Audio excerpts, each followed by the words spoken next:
আনিত জবাব দিল না। নতুন নতুন বাগানের শখ হয়েছে পরে। রুমকি অনেক এখনও চারা এনে ছাদে লাগিয়েছেন। এখন তার যাবতীয় ধ্যান ধারণা সব তার ছাদ বাগান নিয়ে। আনিত আস্তে করে জুতো খুলে ভেতরে ঢুকে সোজা গেল নিচের ঘরে। শরীরটা হঠাৎ ক্লান্ত লাগছে। ঘরে এসেই দরজা বন্ধ করলো। তারপরে এসি ছেড়ে 1 মিনিটেই কাপড় পাল্টে নিশ্চলভাবে পড়ে থাকলো খাটের উপর। আবহাওয়া আজ তেমন উত্তপ্ত না, একটা ঠান্ডা ভাব আছে বাতাসে। শোয়ার পরেই তার চোখ লেগে এলো। হঠাৎ ফোন বাজলো। অফিস থেকে কেউ ফোন দিয়েছে ভেবে সে কপাল কুঁচকে সেটা রিসিভ করলো। বিরক্তি ধরা গলায় ঘুম ঘুম চোখে বলল, হ্যালো, কে? আশা করেছিল ফোনের অন্য পাশ থেকে খুব কর্কশ একটা পুরুষ কণ্ঠ ভেসে আসবে, কিন্তু এমন কিছুই হলো না। রিসিভারের অন্য প্রান্ত থেকে রিনরিনে একটি মেয়েলি কণ্ঠ ভেসে গেল। সাথে সাথে ঘুম উড়ে গেল আনিদের। চোখ বড় বড় করে সে আরেকবার নম্বরটা দেখে নিল। বড় খালামণির নম্বর। আনিত আলস্য ছেড়ে ফোন কানে তুলল। তরু? হ্যাঁ। কোনো সমস্যা? তরু একটু দম নিয়ে বলল, ওরা সবাই ঘুরতে যেতে চেয়েছে কিছুদিন পরেই। হ্যাঁ জানি, আমি শুনেছি, তোরই বলেছে আমাকে। তরুর হালকা গলায় বলল, তুমি নাকি যাবে না, এই জন্য ওরা সবাই খুব মন খারাপ করেছে। আমার এই মাসে অডিট, কেমন করে যাব? আমার ব্যস্ততা ওদের কে বোঝাবে? সমস্যা হলে না যাওয়াই ভালো, কিন্তু ম্যানেজ করতে পারলে ভালো হতো। ওরা খুব চাইছে। তুমি কি ওদের হয়ে আমায় ফোন দিলে? না।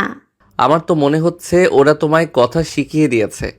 তরু ঠান্ডা গলায় বলল, ওরা তো জানে না আমার সাথে তোমার আলাদা কিছু ছিল। ওরা কেন কথা শিখাবে? তাও ঠিক, তুমি তাহলে চাইছো আমি যাই? অ্যাজ ইউ সেইড, আমরা জাস্ট আত্মীয় একে অন্যের, সেখান থেকে চাইতেই পারি।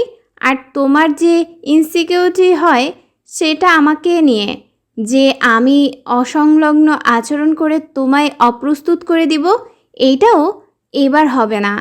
I have move on Anit. Oh nice, great thing. Anit শ্বাস ছাড়ল আনমনে। তরু বলল, রাখি তাহলে, ভেবে দেখো। ওকে, গুড বাই। তরু কল কেটে দিয়েছে। আনিত তবুও ফোনটা কিছুক্ষণ কানের কাছে ধরে রাখল। যাবে কি যাবে না এ নিয়ে চট করে সিদ্ধান্ত নেওয়া সম্ভব না।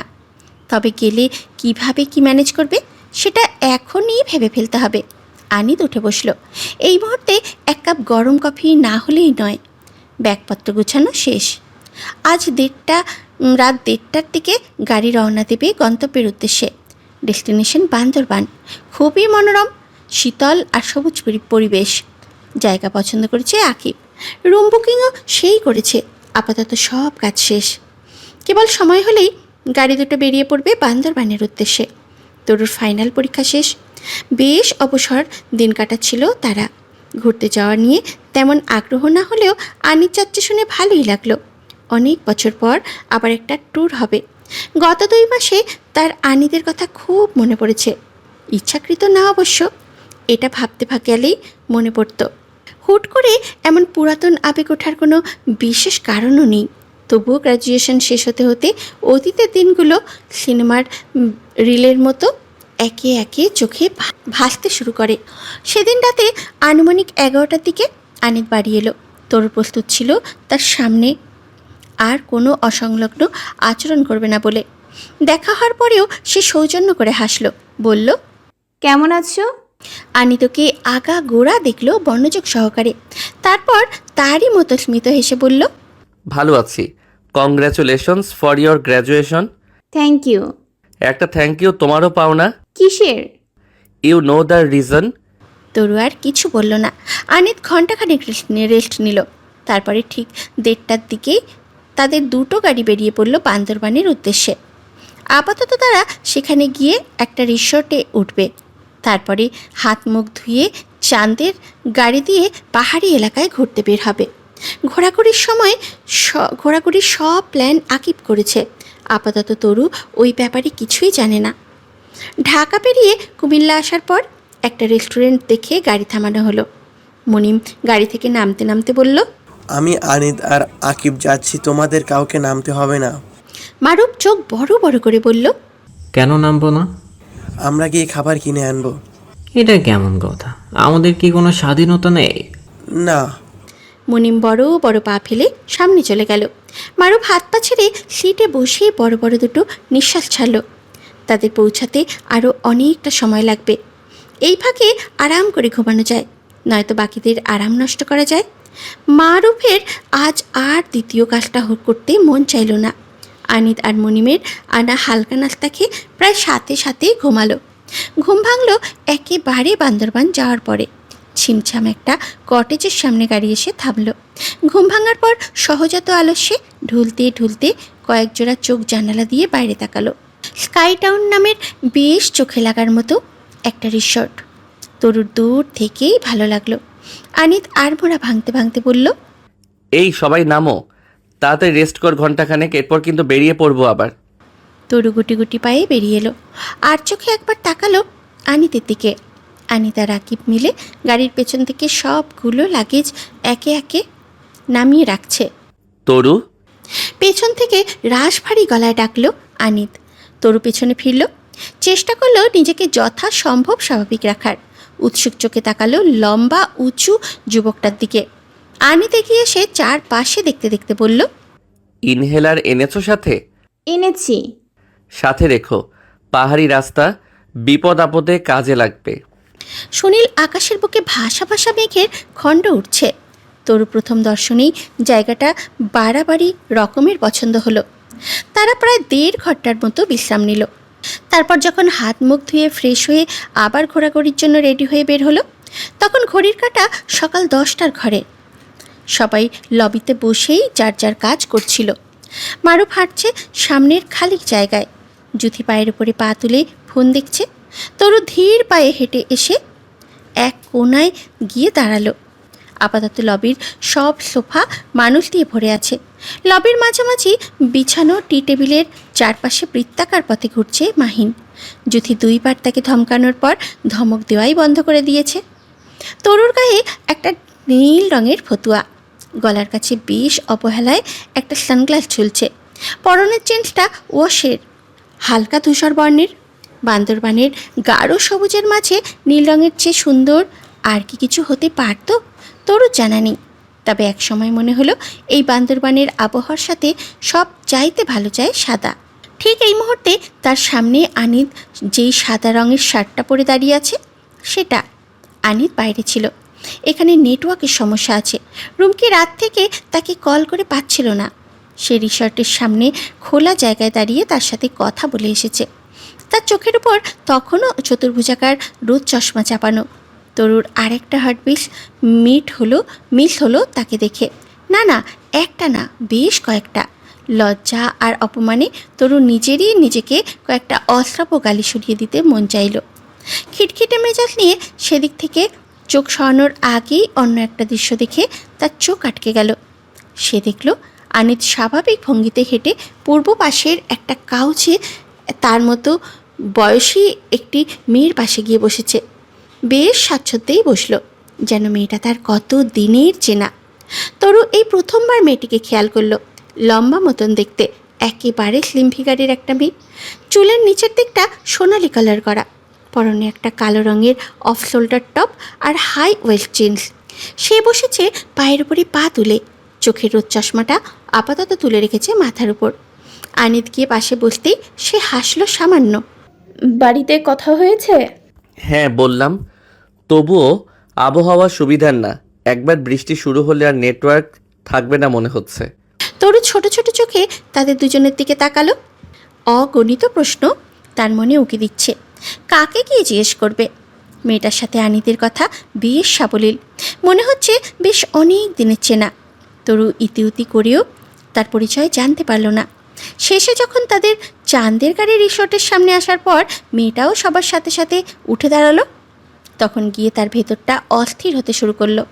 মেয়েটাকে আনিতি সবার সাথে পরিচয় করিয়ে দিল। সহজ মুখে বলল, ওর নাম টয়া, আমার ব্যাচমেট। ও এখানে বেড়াতে এসেছে 2 দিনের জন্য। তরুর কপাল কুঁচকালো। তো তার ব্যাচমেট এখানে ঘুরতে এসেছে, এটা সবাইকে জানানোর কী মানে? তারা জেনে কি করবে? আনিত আবার আগের মতো ঠান্ডা স্বরে বলল, টয়া ওর এক ফ্রেন্ডের সাথে এসেছিল, কিন্তু ওর ফ্রেন্ড হঠাৎ খুব অসুস্থ হয়ে পড়েছে। ও রুমেই আছে। টয়া তাই আমাদের সাথে যাবে এখন। সবাই হালকা করে মাথা নাড়ালো। কেবল তরু স্থান কাল ভুলে চিৎকার করে উঠল আচানক। কি, ও তোমার বান্ধবী আমাদের সাথে যাবে? আনিত শীতল চোখে তার দিকে তাকালো। তারপরে একবার ডান বায়ে চোখ ঘুরিয়ে বলল, হ্যাঁ, আমাদের সাথে যাবে। তরুর এবার সত্যিই কান্না পেল। ওই সুন্দর মতন মেয়েটা আনিতের বন্ধু, ঘুরতেও যাবে তার সাথে। তরুর দেয়ালে মাথা ঠেকিয়ে কাঁদার বাসনা হলো। মনে মনে বিদ্রোহের আগুন জ্বলল। হতচ্ছাড়া, এই তাহলে তোর মুভ অনের কারণ? মেয়ে জুটিয়েছিস তলে তলে, হতচ্ছাড়া কোথাকার। এই জন্যই আর আমার কথা মনে পড়ে না? সবাই একে একে গাড়িতে উঠে বসলো। তরুই কেবল পাথর হয়ে এক জায়গায় দাঁড়িয়ে রইল।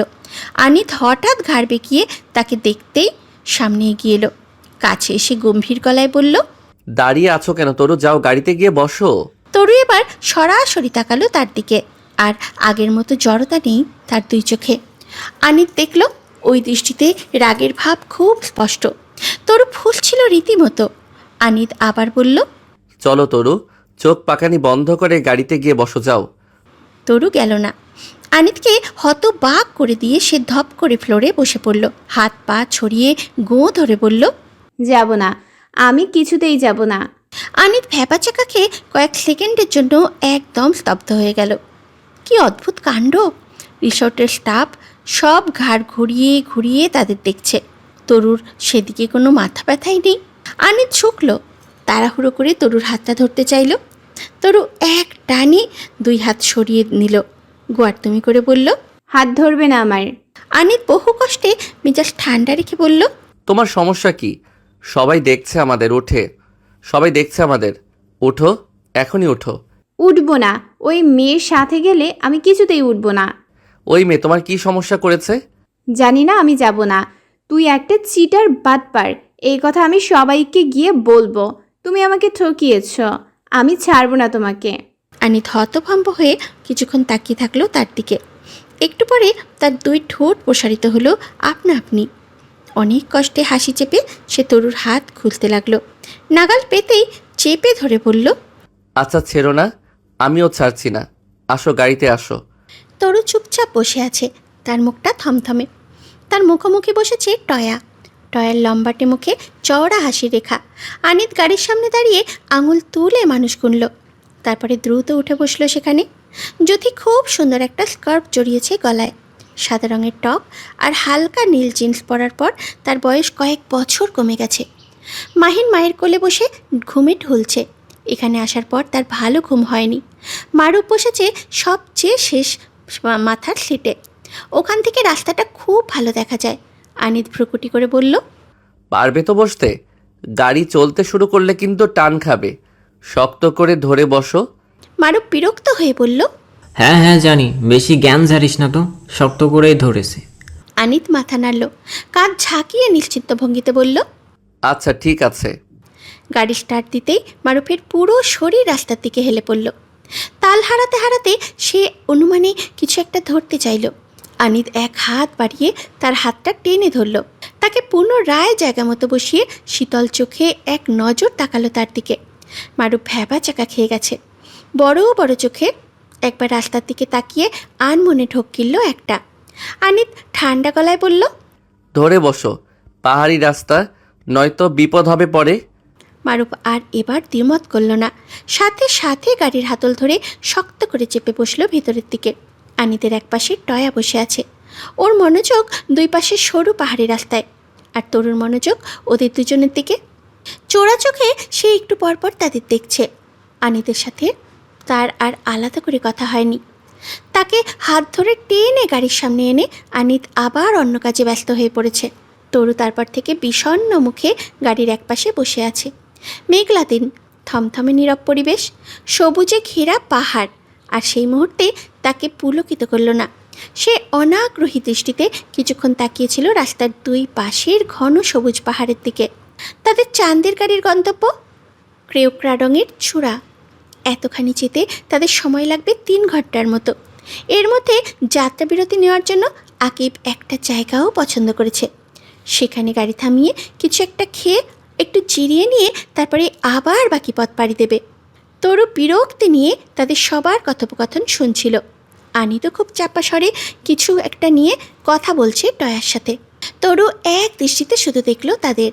গোটা একটা বিশ্ববিদ্যালয়ের জীবন শেষ করে এসেছে, অথচ এমন একটা বন্ধু জোটাতে পারেনি। আফসোস, এমন একটা বন্ধু থাকলে আজ সেও আনিতকে দেখিয়ে দেখিয়ে গল্প করত। হাহা হি হি করে একজন অন্যজনের গায়ে উঠে পড়ে যেত। তরু অন্যদিকে চেয়ে চোখ সরিয়ে নিল, ঠোঁট নেড়ে বিড়বিড় করল, অশ্লীল বেহায়াত চরিত্রহীন কোথাকার।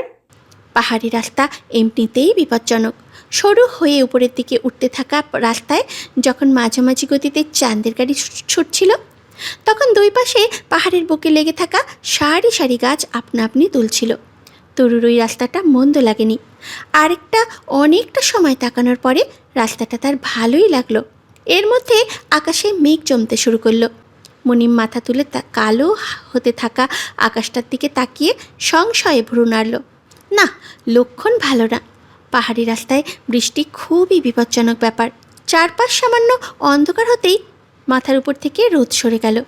আবহাওয়া গুমোট রূপ ধারণ করে বাতাসে একটা ভেজা ঘ্রাণ ছড়িয়ে দিল। তরুদের গাড়ি থামল মুনলাই পাড়া নামের ছোট একটা গ্রামে। দুই পাশে যত দূর চোখ যায় বিশাল বিশাল পাহাড়, দানবাকৃতি পর্বতের মাঝে ছোট্ট একটা গ্রাম। গ্রামের রাস্তা পিচঢালা, কোথাও কোনো আবর্জনা চিহ্ন মাত্র নেই। তরু গাড়িতে বসেই একবার চোখ বুলিয়ে নিল চারপাশে। কি সুন্দর, কি মনোরম।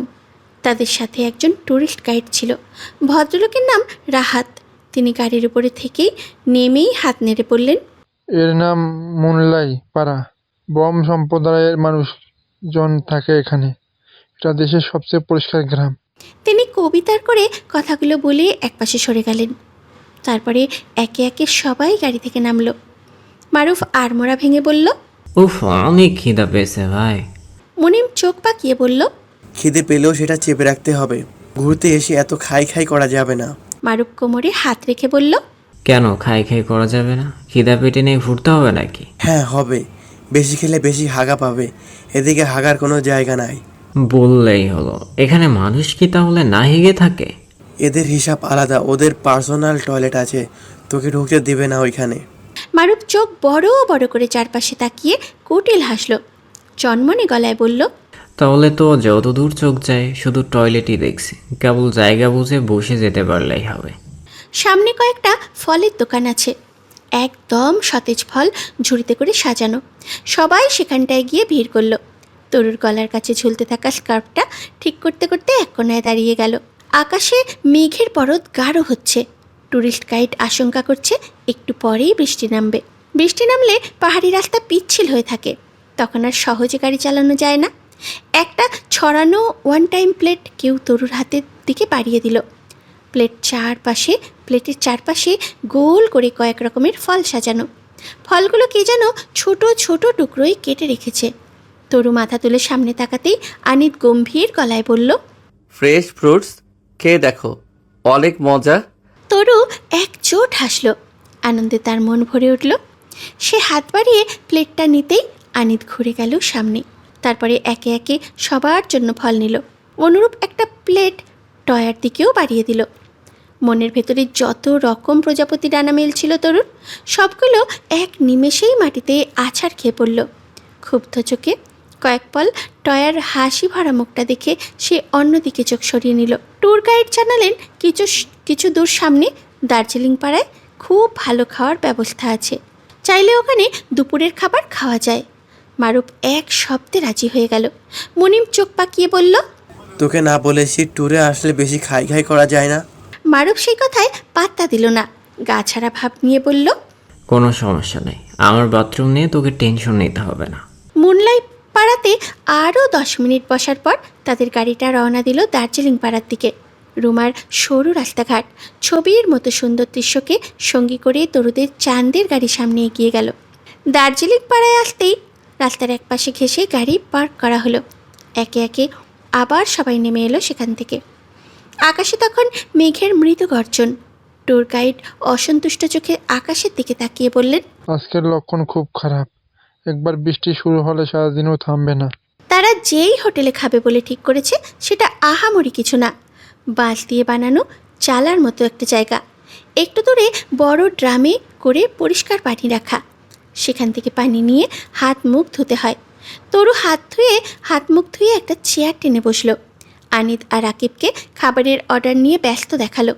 আনিতের সাদা রঙের শার্টের কলার এলোমেলো হয়ে আছে। তরু আর তার দিকে তাকালো না। মোবাইল হাতে নিয়ে সে চারপাশের প্রকৃতির কয়েকটা ছবি তুলল। তারপরে তরি আর আসফির কাছে গিয়ে কিছুক্ষণ গল্প গুজব করলো। আনিত শার্টের হাতা গুটিয়ে সামনে এগোলো। পাহাড়ের এক কোনায় খুবই দুর্বল কায়দায় খুঁটি গেড়ে একটি ছোটোখাটো ঘর তোলা হয়েছে। ওই ঘরে ঢুকতেই সবার আগে রান্নাঘরটা চোখে পড়ে। আনিত ভেতরে উকি দিতেই দেখল দুইটা গোল গাল চেহারার ছেলে মাটির চুলার সামনে দাঁড়িয়ে আছে। আনিত এক নজর দুই পাশে তাকিয়ে বলল, আপনারা কি কোনো রান্নায় চিংড়ি ব্যবহার করেন? একটু ছোটোখাটো গড়নের ছেলেটা দুই দিকে মাথা নাড়ল। আচ্ছা ঠিক আছে, রান্নায় কোনো চিংড়ি থাকা যাবে না। আর শুনুন, ঝাল একটু কম দিবেন। আর আর লেগ পিসটা ওই নীল ফতুয়া পরা মেয়েটার প্লেটে দিবেন, ঠিক আছে? আনিত আস্তে করে আঙুল তুলে তরুকে দেখালো। হেসেলের মধ্যে থেকে একজন আধো আধো বাংলায় জানালো, ঠিক আছে।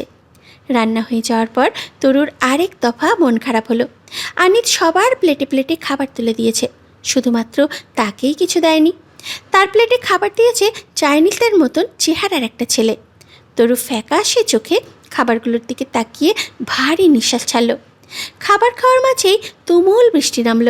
একেবারে আকাশ পাতাল এক কড়া বৃষ্টি। পাহাড়ের গা ঘেঁষে বসে এমন বৃষ্টি অতি মনোমুগ্ধকর ঠেকল আনিদের কাছে। তারা খাওয়া শেষ করে ছাউনির ভেতরে বসল।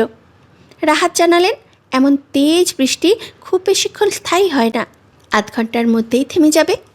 তারা অপেক্ষা করছিল বৃষ্টির বেগ কমার। এমন বৃষ্টিতে বেশি দূর গাড়ি এগোতে পারবে না, দুর্ঘটনার ঝুঁকি প্রবল। ঝোড়ো বাতাসে তরুর চুল উঠছিল। সে সবার থেকে দূরত্ব নিয়ে কাঠের বেঞ্চের একপাশে বসেছিল চুপচাপ। আনিত আর মুনিম ভেতরে গিয়েছে খাবারের দাম মেটাতে। ঠিক এমন সময় তীব্র ঝড়ের মাঝে আরেকটা চাঁদের গাড়ি এসে থামলো তাদের সামনে। ওই গাড়িটা মোটামুটি মানুষ দিয়ে ভরা। বৃষ্টি কিংবা ঝড়ঝাপটায় তেমন একটা আতঙ্কিত দেখালো না তাদের কাউকে। বেশ হই হুল্লোড় করতে করতেই গাড়িটা থামলো তরুদের গাড়ির সামনে এসে। সেখান থেকে একে একে নামলো সবাই। একটা ছেলে অবশ্য একা নামতে পারেনি, তার সাথে একটা হুইল চেয়ার আছে। শার্ট প্যান্ট পরা একটি তরুণী আর ভীষণ চমৎকার দেখতে একটা যুবক তাকে ধরে ধরে নামিয়ে আনলো। তরুর ভীষণ চোখে লাগলো এই দৃশ্যটা। দুর্গম পাহাড়ি এলাকায় ছেলেটা হুইল চেয়ার সাথে নিয়ে ঘুরতে এসেছে। কেউ তার উপরে বিরক্ত হচ্ছে না, কপাল কুঁচকাচ্ছে না। উল্টো বৃষ্টিতে কাক ভেজা হয়েও এরাও হাসছিল শব্দ করে। ছেলে মেয়েদের ওই ছোট দলটা হই হুল্লোড় করতে করতেই ছাউনির ভিতরে ঢুকলো। এরা সবাই ভিজে গেছে পুরোপুরি। হুইল চেয়ারে থাকা ছেলেটা শার্টের কলার তুলে দিচ্ছে শার্ট পরিহিতা ওই তরুণীটি। খুব মনোযোগ দিয়ে দেখছিল তাদের। ভীষণ সুন্দর দেখতে যেই ছেলেটাকে সে সবার প্রথমে চোখে পড়ছিল তরুর। সেই শুরুতে এগিয়ে গেল। ছাউনির দিকে এসেই এক নজর সবার দিকে তাকিয়ে চওড়া করে হেসে বলল, আপনারাও বৃষ্টিতে আটকা পড়েছেন নাকি? আসফি সবার আগে আগ বাড়িয়ে জবাব দিল, জি জি। তার দুই চোখে প্রবল উৎসাহ। ছেলেটাকে দেখার পরেই মনে হলো এই ছেলের উপরে পিছলে পড়া খুব স্বাভাবিক, কোনো দোষ হবে না। ছেলেটা একবার সবার দিকে চোখ বোলালো, মাথা নেড়ে অতিরিক্ত পানি ছেড়ে ফেললো। তারপরে গাঢ় হেসে বলল, হাই, আমার নাম তাজওয়ার মুস্তফা। আমরাও এখানে ঘুরতে এসেছি। ওরা সবাই আমার কাজিন। সে একটু থামলো। তার থেকে 2 কদম পিছনে নীল শাড়ি পরা ভিনদেশি চেহারার যে মেয়েটি দাঁড়িয়েছিল তাকে দেখিয়ে মৃদু হেসে বলল, and she is my wife, her name is Sulana. ভারী বৃষ্টির কারণে কেউকড়া রঙের চূড়োয় যাওয়ার পরিকল্পনা ভেস্তে গেল। বৃষ্টির কারণে রাস্তাঘাট পিচ্ছিল হয়ে আছে, তার উপরে পরিবেশ গুমোট, মেঘ ডাকছে আকাশে। যে কোনো সময়ে একটা দুর্ঘটনা ঘটে যেতে পারে। ট্যুর গাইড রাহাতের কোনো আপত্তি ছিল না চূড়ায় ওঠার ব্যাপারে। মনিবে শেষ পর্যন্ত রাজি হলো। বউ বাচ্চা ছোট ছোট ভাই বোনগুলোকে নিয়ে ঘুরতে এসে বিপদ বাড়াতে চাইছিল না সে। আকিব বলল, কোনো সমস্যা নেই ভাইয়া, চলুন কটেজে ফিরে চলুন। কটেজে গিয়ে সবাই মিলে গল্প করব। কটেজে ফেরার পথে তাদের সাথে যোগ দিল তাজওয়ার নামের ভদ্রলোক ওই ছোট্ট দলটাও। বৃষ্টি থামার আগে এদের সবার সাথে মোটামুটি পরিচয় হয়ে গেছে তরুদের।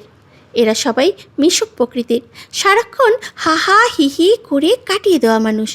একজন অবশ্য গম্ভীর কিছুটা, তার নাম সাইম। যদিও বা গাম্ভীর্য দিয়ে সে তেমন সুবিধা করতে পারছে না। তার স্ত্রী সাথী এক লাইনের জবাব 3 লাইনে দেয়। অতএব সাইমকে না চাইতেও কথাবার্তা চালিয়ে যেতে হচ্ছিল। তরুর কেন যে এদের খুব পছন্দ হলো। এরা এত এনার্জেটিক, এত হাসি খুশি। প্রায় 15 মিনিটের কথোপকথনের এরা তরুদেরই অংশ হয়ে উঠল।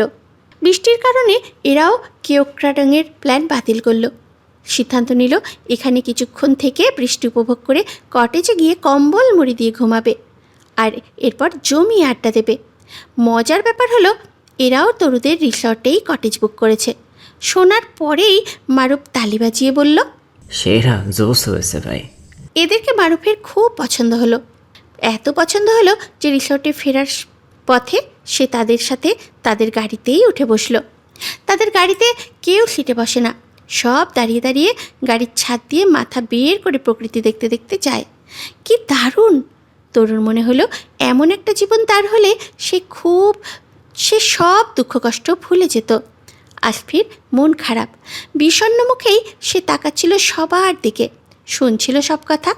তাজোয়ার নামের ওই ছেলেটার ডাকনাম সাদ। এটা যদিও বা আসফির মাথা ব্যথার বিষয় না, তার দুঃখ হলো ছেলেটা বিবাহিত। এত বছর পর একটা ছেলেকে চোখে লেগেছিল তার, সেটাও বিবাহিত বের হলো। শুধু বিবাহিতই নয়, প্রচণ্ড বউভক্ত। তার স্ত্রীর নাম গুলানা। এই কথা সে 15 মিনিট অন্তত 25 বার বলেছে। 15 মিনিটে অন্তত 25 বার বলেছে। গুলানা নামের মেয়েটা স্বভাবে একটু শান্ত। সাদি তাকে টেনে এনে সব আড্ডায় যোগ দেওয়াচ্ছিল। আসফি যতবার মেয়েটার দিকে তাকিয়েছে মুগ্ধতায় চোখ সরাতে পারেনি। যেহেতু কটেজ একই, তাই ফেরার পথে ওদের গাড়ি দুটো একই সাথে রওনা দিল। গাড়িতে ওঠার আগেই সাদ হাত তুলে বলল, কটেজে গিয়ে সবাই একচোট ঘুমিয়ে নিবে বাচ্চারা। বিকেলে ক্যাম্প ফায়ার হবে, রাতের বান্দরবন ঘুরে দেখা হবে। সবাই গিয়েই একটা ঘুম দিবে। গাড়ি চলছে মাঝারি বেগে। পাহাড়ি রাস্তা দিয়ে উপরে ওঠার সময় তেমন ভয় হয় না, তবে নামার সময় প্রচণ্ড ভয় করে।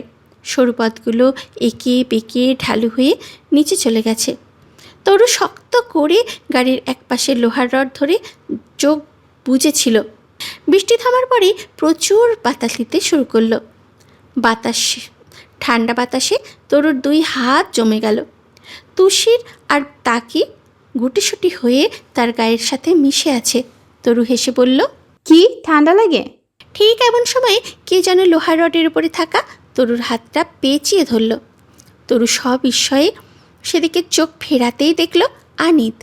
সে এতক্ষণ অন্য পাশের সিটে তার উটকো বান্ধবী টয়ের পাশে বসেছিল। হঠাৎ কি মনে করে যেন এখানে এসেছে। ঠান্ডা গলায় বলল, তোমার হাত লাল হয়ে গেছে। তরু রডের উপর থেকে হাত সরালো। হ্যাঁ, সত্যিই লাল হয়েছে। থ্যাঙ্কস, বাট আমার লাল সাদা নিয়ে তোমাকে ভাবতে হবে না। ওকে। আনিত গলা থেকে মাফলারটা খুলে তরুর দিকে বাড়িয়ে দিল। তোমার না অ্যাজমার সমস্যা আছে তরু? গলা এমন খোলা রেখেছো কেন? এটা পড়ো। তরু গাড়ির ভিতরে সবার দিকে একবার তাকালো। তার গায়ে সবাই যার যার মতো নিজেদের কাজে ব্যস্ত। আনিত নির্বিকার ভঙ্গিতে বসে আছে, চোখ মুখ খুব ব্যস্ত। তরু আওয়াজ নামিয়ে ফিসফিস করে বলল, তুমি এমন কেন করছো? সবাই গাড়িতে, যদি কেউ দেখে। আনিত ভ্রুকুচকে বলল, দেখলে, উই আর রিলেটিভস রাইট? আত্মীয় হয়ে তোমার এইটুকু উপকার তো করতেই পারি তরু। তরু বড় করে দম ফেলল। রিলেটিভস কথাটা শুনলেই এখন রক্ত ছলকায়। সে মাফলারটা নিল না, অন্যদিকে মুখ সরিয়ে বলল, না, আমার প্রয়োজন নেই, তোমার কাছেই রাখো। আনিত আর ডাকল না তাকে। শক্ত চোয়ালে কিছুক্ষণ তরুর গোলগাল মুখটার দিকে তাকিয়ে সে অন্যদিকে চোখ সরিয়ে নিল। তার কি কোনো আত্মসম্মান নেই নাকি? না নিক মাফলার, যা খুশি হোক, গলায় বাতাস লাগিয়ে শ্বাসকষ্ট তুলে ফেলুক। আনিত আর কিচ্ছু বলবে না তাকে। রিসর্টে ফেরার পর ওরা সবাই কিছুক্ষণ বিশ্রাম করলো। তরুর রুমে তার সাথে আছে তৃণা আর আশফি। এদের সাথে কিছুক্ষণ কথা বলে তরু বিছানায় গিয়ে বসলো। বিকেলে যখন তারা আবার বের হবে তখন সে পরবে সাদা। একেবারে ধপধপে সাদা। আচ্ছা, টয়াকে বিকালেও থাকবে তাদের সাথে? প্রশ্নটা তরুর মাথায় বৃত্তাকারে ঘুরতে থাকলো। তবে বিকেলের আড্ডায় টয়াকে পাওয়া গেল না। 1 ঘন্টা পরে কটেজ থেকে বেরিয়ে সবার প্রথমে যাকে চোখে পড়ল তার নাম সাদ। সাদ সাদা রঙের শার্ট পরে লবির ফাঁকা জায়গায় পায়চারি করছিল। তরু নিচে নামতেই তাকে দেখে হাত তুলল, নিচু আওয়াজে বলল,